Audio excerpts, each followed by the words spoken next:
Edo State Office of the Accountant General, Honorary Treasury Cash Officer 1, Igbo 2001, ya 2001. Nako ya ni eni eme, Benuga kárí ọba ṣe umayo kan fẹ́ wú bàbá o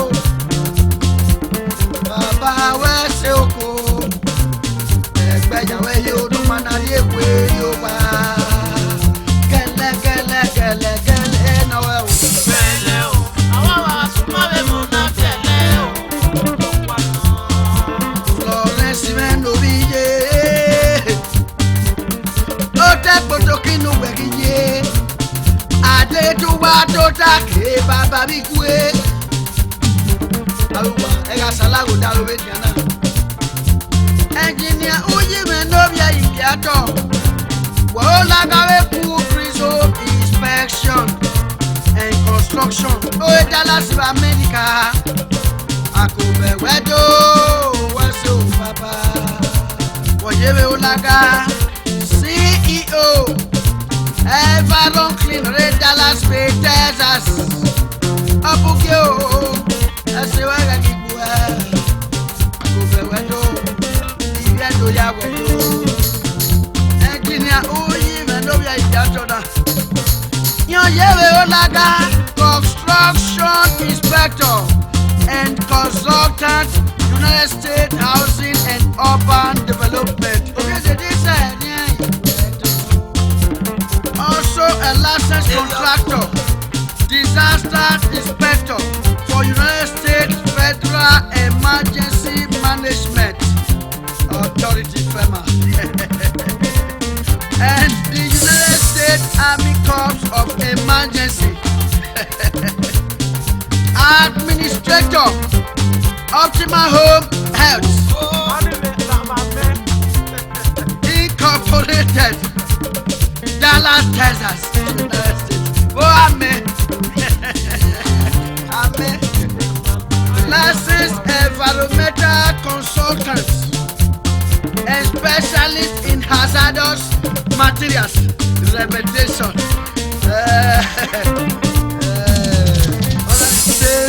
Environmental Associations, Dallas, Texas.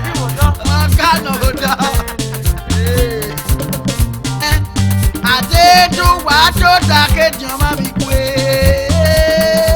Aláwo dá òwe ní àná lọ́gbà gílé.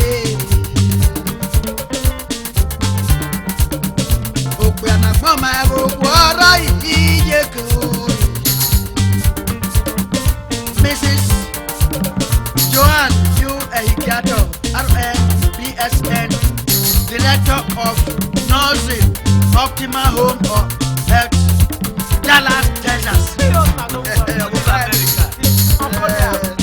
Ìjọba ò bàbá, ẹnjìníà ló sàmé lórí èkúgbé, ló padà President Edo Heritage Jackson, Mississippi, ó Amẹ́ríkà nàdá fi ayé. Ìjọba ò bàbá, kò yọ lọ́kì mẹ́nu bí àgbọ̀n ní fò, Dallas wẹ̀dẹ̀, Texas àdúró lórí ìdálósà, Minister of Enjoyment, Akobe wẹ́dọ̀ bàbá o, Big Daddy Ko, gẹ́lẹ́gẹ́lẹ́gẹ́lẹ́gẹ́lẹ́ o. Bẹ́lẹ̀ o, àwọn wa súnmọ́ bẹ́ẹ̀ mọ̀ náà tẹ̀lé o. Gẹ́lẹ́ la o. Bẹ́lẹ̀ o, àwọn wa súnmọ́ bẹ́ẹ̀ mọ̀ náà tẹ̀lé o.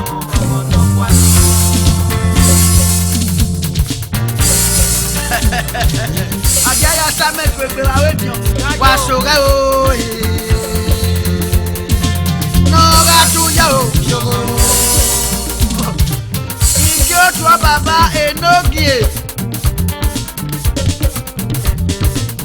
Òṣàṣùwà ìdúrí ẹsẹ̀ lórí agbèrè ọ̀gẹ̀dẹ̀ Enogie yẹn. Nọ àròwà rẹ̀ rí àtó kò jẹ́ international, in fact international standard. Wà sọ̀rẹ́ o gèdè. Nọ́ọ̀rà tún yẹ o. Enogie ibi àkókò lórí òkè ọ̀pá mọ́jì. Enogie ọ̀gígbó pẹ̀. Wẹ̀sẹ̀ lúna yàmẹ́ òkèlè bò. Wà sọ̀rẹ́ o kò mẹ́. Nọ́ọ̀rà tún yẹ o. Ìjọ́ tó Enogie bọ́tún lórí ìpínlẹ̀ abo wesiri bibe igioto enogi osagie omoruji osemede enogi ore utenu repoki wa soge okome noga tuya okyogo sogo sogo sogo sogo sogo sogo wa soge waga wa soge ni ekpegi suega mu mesese sogo sogo wa soge okome noga tuya okyogo sogo sogo sogo noga tuya okyogo sogo sogo sogo sogo sogo sogo sogo sogo noga tuya okyogo wa soge noga tuya okyogo sogo sogo noga tuya okyogo benu waya soge ni ate